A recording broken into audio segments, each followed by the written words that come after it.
So you're thinking of moving to South Florida? Well, make sure you stick around. Today we're going to be talking about moving to South Florida and dealing with our new normal. Things have definitely changed, so stay tuned.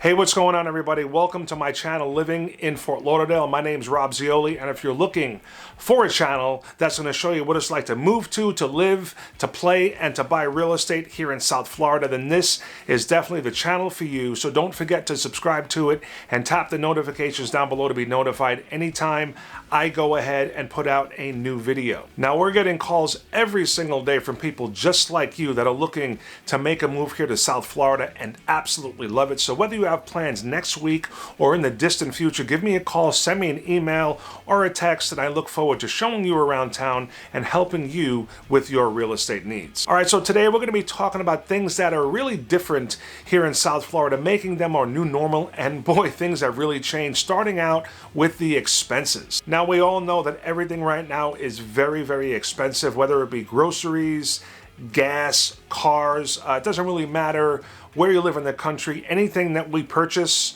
to live our normal lives is definitely more expensive, and this really includes the housing. Now, obviously, housing is more expensive, and that really makes up the most significant portion of anybody's cost of living, depending on where you're in the country.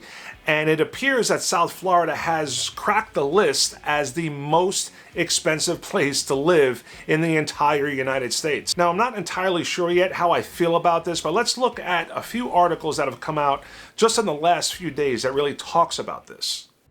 All right, guys, so we're on the computer here, and we can see this first article is really just talking about the real estate market in general, as far as it's how expensive it is. So we all know interest rates are going up. Home prices are still going up. So right now, as of a couple of days ago, this article came out, the 28th, which was a couple of days ago. So rates last week just hit 5.37, and below is going to just highlight some of the trends going on in the market as far as rental market, the home prices, and the interest rates. So prices, as you can tell right here, still just going up and up and up. Doesn't really seem like anything's going to be changing anytime soon as far as that. So here, in my opinion, is the main reason why South Florida and Florida in general has become the #1 most expensive city in the country, and that is the rental market. So if you read this paragraph, low inventory in housing coupled with a steady influx of out-of-state newcomers and heavy demand throughout the market has caused South Florida's rental demand to soar. Overall rents for South Florida increased by 57% compared to last year. That's the highest increase seen among the 50 largest metro areas, and this is according to Realtor.com. So South Florida has benefited from broader interest in relocation, and while affordability is eroding as rents rise, Florida's lack of income tax continues to be an attractive target for households looking to relocate, particularly from higher tax state areas. And that is really what's been going on. And like I mentioned in all my videos, we're getting calls from people from New York, Chicago, California, from these very high-tax states, all looking to move here to South Florida. And the problem is we don't have enough housing, and the rental market is just going insane. So that, to me, is where this cost of living, factor is coming in, why it's so expensive, really in the state of Florida. Again, this touches on mortgage rates and the housing market, and also we talk about this all the time. Inventory, very, very low inventory, which is really driving the surge in prices.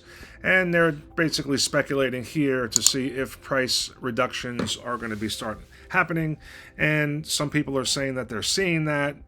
Not really sure if I agree with the price reductions. I just think some sellers, as you can see in the rest of this article here, are just a little bit, I want to say greedy, but trying to take advantage of the market and just pricing a little too high.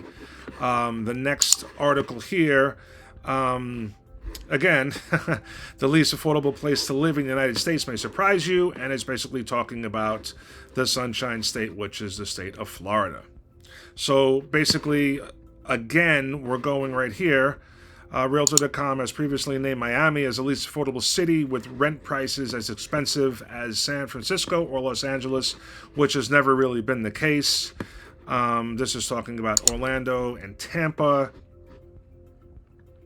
And if you look here in this article, CBS Money Watch has attributed the troubling trend to years of population growth, which we're seeing an incredible amount of growth and new people moving in, tax breaks, and lack of regulations, which are actually a good thing.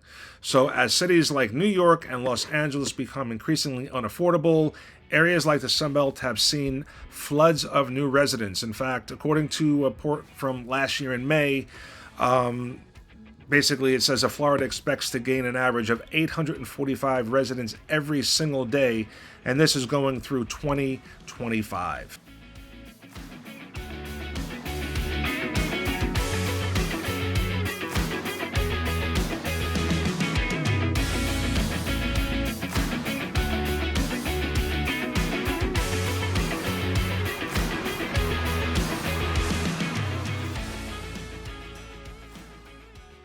Now, another thing that's really becoming our new normal here in South Florida is the job market. Now, as I've spoke about in a lot of previous videos, the economy here in South Florida is absolutely booming.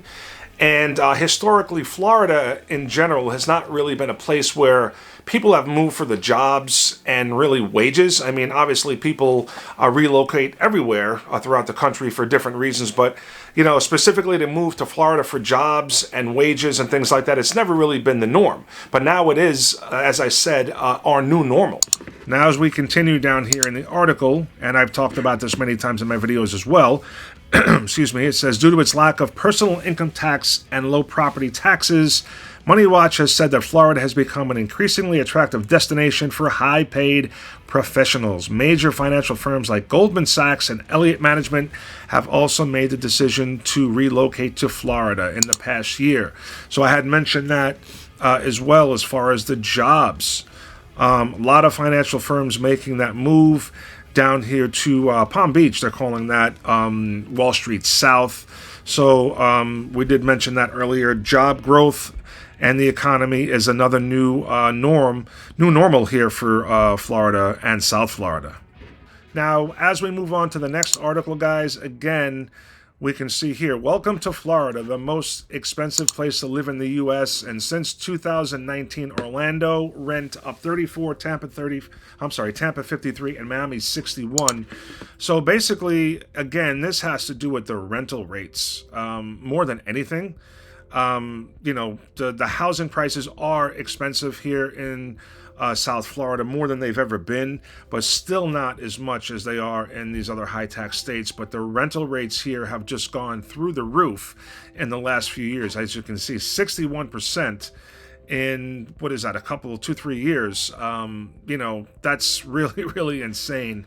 And that's what's really driving this cost of living increase and why it's so much more expensive to live here in the state of Florida. Now, again, if we move on to the next article here, South Florida rents top New York area after Tri-County region sees highest rent increases in the country. And this article was written on the 27th of April of this year. Again, this is all about the rent prices, guys. The rent prices here have gone just insane. Let's move on to the next one. And this is what we had mentioned about the economy here.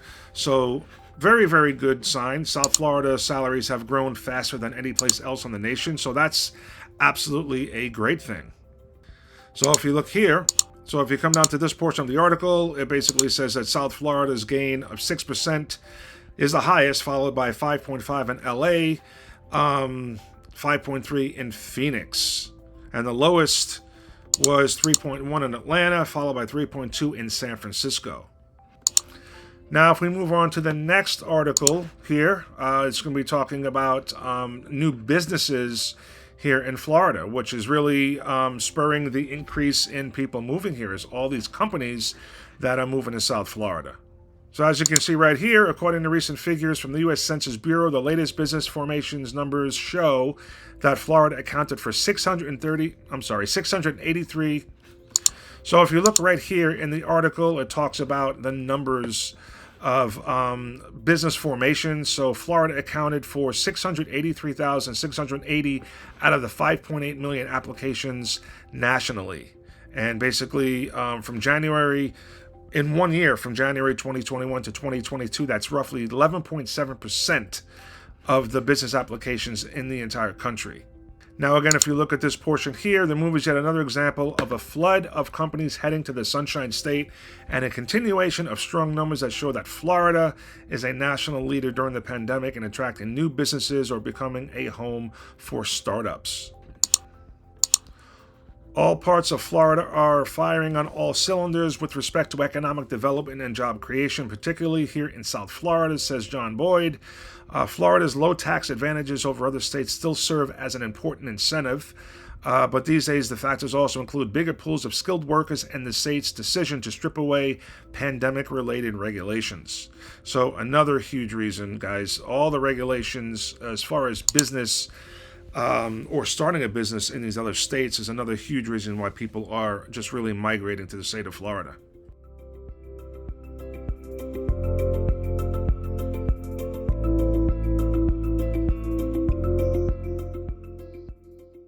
So now with all the people that are looking to relocate and move here to the state of Florida, it's causing a lot more congestion, and this is definitely another new normal for the state of Florida, specifically South Florida. Now, so think about it. If there's more people, there's more construction, there's more work on infrastructure, which in the long run is a good thing, but you know, they're doing a lot of road work on, you know, Interstate 595, I-95, several areas.